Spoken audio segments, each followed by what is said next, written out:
పేదలు ఎన్నో రకాల పనులు చేస్తుంటారు. అయితే కొన్ని పనులు చాలా ప్రమాదమని తెలిసినా పొట్టకూటి కోసం చేయక తప్పదు.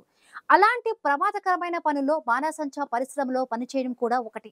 చాలా ప్రమాదమని తెలిసిన రూ. 4 వస్తాయన్న ఆశతో ఎంతో మంది మృత్యు కుహరంలోకి పోయి బలవుతున్నారు. పేలుళ్ల ధాటికి మరణించిన వారిని తమ సొంత కుటుంబ సభ్యులే గుర్తుపట్టలేనంతగా తునాతునకలైన ఘటనలు ఎన్నో ఉన్నాయి.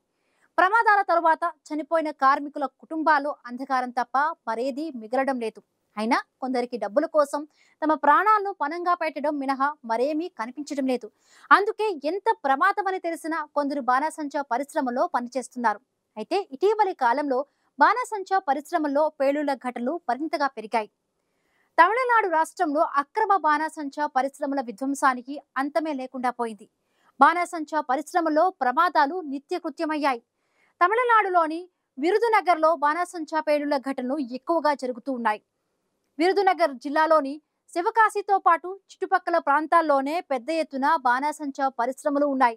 గత కొన్నేళ్లలో బాణాసంచా ప్రమాదాలు ఎక్కువగా ఇక్కడ సంభవించాయి. భారీ పేలుళ్లలో ఒక్క ప్రమాదంలో 5 నుండి 15 మంది వరకు చనిపోయారు.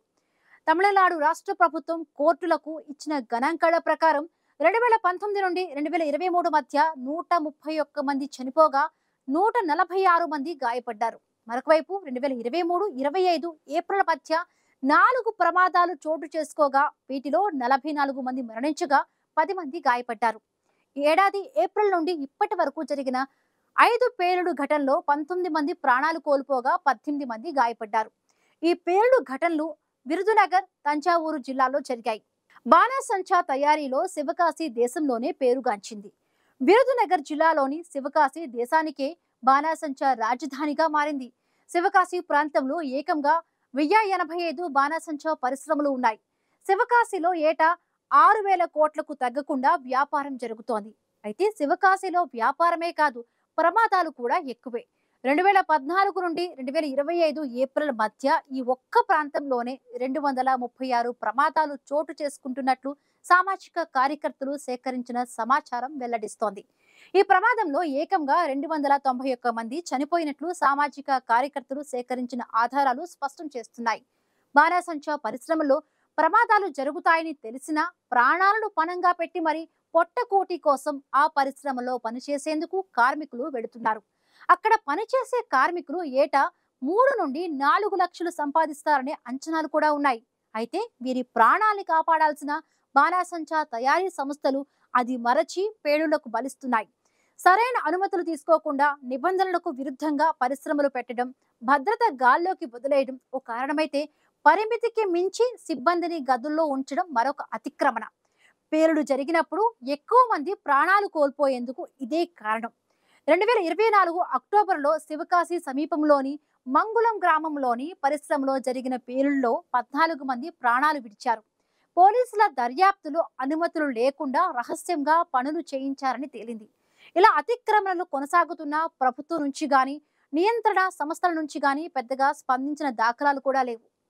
బాణాసంచా పరిశ్రమలో బయటపడుతున్న లోపాలపై మద్రాస్ హైకోర్టు మదురై ధర్మాసనం సైతం తీవ్రంగా స్పందించింది. పెట్రోలియం, పేలుడు పదార్థాల భద్రతా సంస్థ తమిళనాడు రాష్ట్ర ప్రభుత్వం బాధ్యత వహించాలని మదురై ధర్మాసనం వ్యాఖ్యానించింది. నియంత్రణ సంస్థలు సరిగా పనిచేయడం లేదని ధర్మాసనం పేర్కొంది. లైసెన్సులపై పూర్తి స్థాయిలో జాగ్రత్త వహించాలని ఆదేశిస్తూ ప్రమాదాలకు మూల కారణాలను తెలుసుకొని వాటిని నివారించాలని మదురై ధర్మాసనం పేర్కొంది. బాధితులకు పునరావాసం కల్పించేలా చర్యలు చేపట్టాలని మదురై ధర్మాసనం ఆదేశించింది.